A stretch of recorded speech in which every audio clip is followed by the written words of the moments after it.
सुबह के morning session में सबका स्वागत है। पिछले दिन में हमने पढ़ा था सवाल नंबर 33 तक जो फिजिक्स का बिहार बोर्ड मॉडल था। तो आज हम लोग 34 से स्टार्ट करते हैं। कह रहा है निम्नलिखित में से कौन सही है। तो द्विआधारी जो पद्धति होती है तो उसमें बेस 2 होता है, ये 10 आधार वाला है। तो इसका मतलब ये होता है जैसे 100 आपका दिया हुआ है तो यहाँ 1 ले लीजिए आप। 1 के बाद कितने जीरो है? 2। तो इसमें आप 2 के पावर 2 से मल्टीप्लाई करेंगे, बाकी 0 है तो 2 के पावर 1 से, फिर 0 है तो 2 के पावर 0 से मल्टीप्लाई करके हम जोड़ते हैं तो 4 आपका आ गया। तो उसी प्रकार से जब हम बेस 4 का लेते हैं तो हमको प्राप्त होगा 4 बेस 10 है। इसका मतलब ये है कि 4 ले लेंगे और 4 के बाद कोई अंक नहीं है तो 10 के पावर कितना हो जाएगा? 0, यानी कि 4।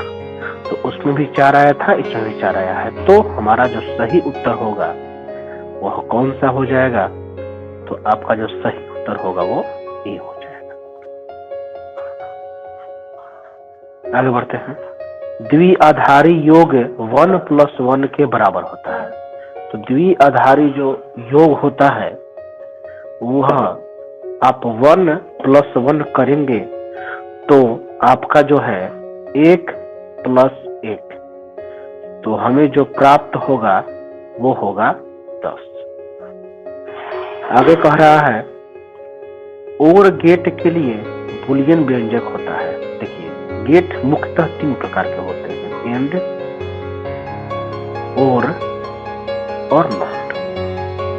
और इसके मिलाने से इन दोनों के मिलाते हैं अब तो नोर बनता है, और इन दोनों के मिलाते हैं तो नंद बनता है। ये 5 प्रकार के गेट महत्वपूर्ण है। एक SOR भी होता है, परंतु मुख्यतः जो है ये 3 ही होते हैं। तो एंड में प्लस होता है, और में गुना होता है, नोट में बार होता है। ये ट्रिक है आपका। तो और गेट कह रहा है तो और में क्या होता है? और में प्लस होता है, एंड में गुना होता है। तो हमको सही उत्तर जो मिलेगा वह डी मिल जाएगा, वह A + B = C हमारा सही उत्तर हो गया। लास्ट है चुंबकीय आघूर्ण का मात्रक होता है। तो अगर किसी को पता हो तो कमेंट बॉक्स में डालें। तो जूल प्रति सेकंड, ये आपका सही उत्तर हो जाएगा। आते हैं सवाल नंबर 38। चुंबकशीलता होता है। चुंबकशीलता का जो संकेत होता है यूज करते हैं वह होता है B/H।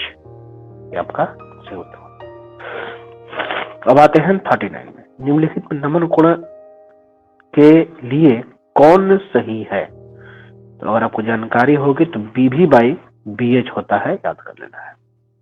पृथ्वी के चुंबकीय ध्रुव पर नमन कोण का मान कितना होता है? यह मोस्ट VVI है।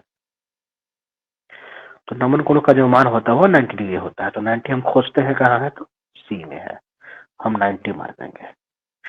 चुंबक की ज्यामितीय लंबाई तथा चुंबकीय लंबाई में संबंध होता है। तो 5/6 का अंतर होता है। कहाँ है 5/6? देखिए यहाँ पर है, ये सही हो जाएगा। आगे कह रहा है सवाल नंबर 42। निर्वात की चुंबकशीलता होती है, बहुत ही VVI है तो याद कर लेना है। निर्वात की जो चुंबकशीलता होती है 4π × 10⁻⁻⁷ हेनरी पर मीटर होती है। ये आपका सवाल नंबर 42 खत्म। अब आते हैं 43 में। निर्वात में चुंबकीय प्रवृत्ति होती है। तो निर्वात में जो चुंबकीय प्रवृत्ति क्या होती है? वो नगण्य होती है, 0 होती है। सवाल नंबर 44। निर्वात में विद्युत चुंबकीय तरंग का चाल होता है, तो कितना होता है? तो C = 1/μ0ε0। ये आपका सही उत्तर हो जाएगा। एक किरणों का तरंग दैर्ध्य का मान होता है, तो कितना होता है? लगभग जो है आपका 10 के पावर -7। कहाँ है? यहाँ। ये आपका सही उत्तर हो गया। अब आते हैं अगला सवाल। विद्युत चुंबकीय तरंग के संचरण की दिशा होती है। तो विद्युत चुंबकीय तरंग की संचरण की दिशा होती है कितना? E vector cross B vector. किसी इलेक्ट्रॉन के आवेश का मान होता है। ये 10th क्लास का ही सवाल है, सबको पता होगा। जिसको पता हो कमेंट बॉक्स जरूर आंसर लिखे। कौन हो जाएगा? 1.6 - 19 कूलम्ब। प्लांक नियतांक की बीमा होती है, ये मोस्ट वीवीआई है। प्लांक नियतांक की बीमा होती है ml²T-1 यानी कि पहला। निम्नलिखित में से कौन सही है, अब देखते हैं। ऑप्शन क्या है, 1 eV मतलब इलेक्ट्रॉन वोल्ट बराबर इतना। तो ये चारों में से कौन आपको सही लग रहा है, कमेंट बॉक्स में जरूर आंसर दें। तो हम जानते हैं कि जो इलेक्ट्रॉन होता है, पीछे हम लोग मारे हैं, वह इतना होता है। रेडियोधर्मी क्षय के लिए व्यंजक न्यूमेरिकल था, जिसको सिद्ध कराया गया था। तो n बराबर n0 e⁻⁻λT, ये पहला वाला सही हो जाएगा। निम्नलिखित में से अल्फा कण के लिए कौन सही है तो अल्फा कण के लिए क्या होता है 2 प्रोटॉन और 2 न्यूट्रॉन।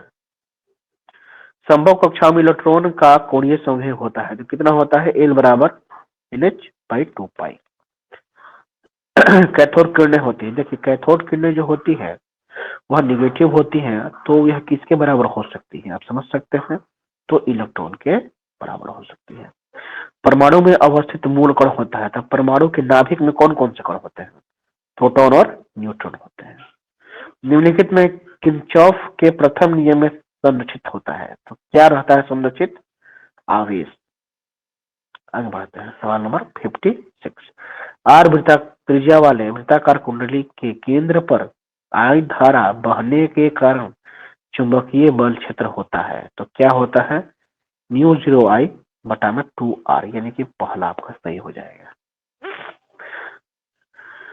1 किलोवाट आवर, ये मोस्ट वीवीआई है, और ये 10th के लिए था, इंटर के लिए वीवीआई उतना नहीं है। सबको पता है कितना होना चाहिए, बिल्कुल पहला होगा।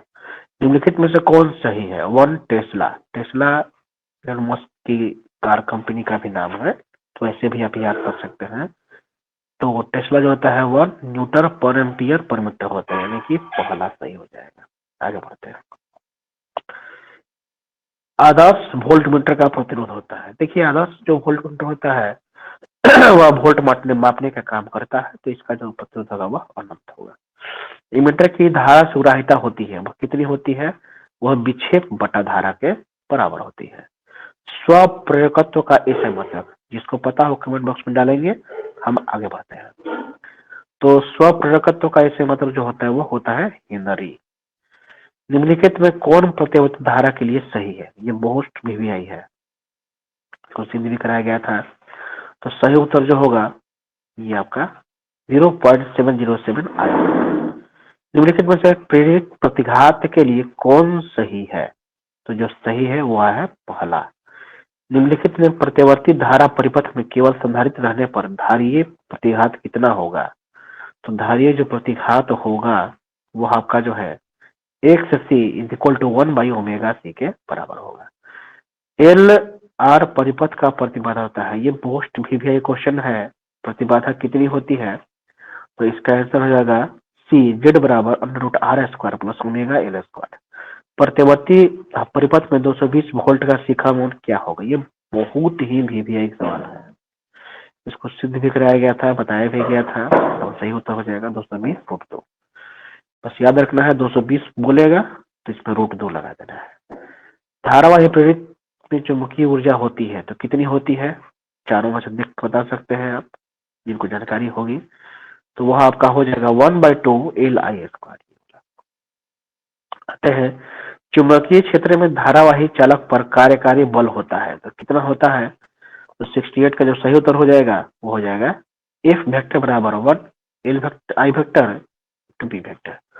निम्नलिखित में से विद्युत व्यंजक के लिए सही है, तो ये जो है 10th क्लास का ही सवाल लिया गया है, तो इसका मतलब P बराबर I भी होता है और V बराबर होता है IR, तो हो जाएगा I² R। ठीक है, ये आपका हो गया। और I आप लेते हैं तो I V बराबर होता है IR और I बराबर होता है V/R, तो P बराबर I भी लीजिए और I का मान रखिए V/R इंटू V, तो हो जाएगा V²/R, यानी कि आपका C is the right answer. आगे बढ़ते हैं। मानव नेत्र की विभेदन क्षमता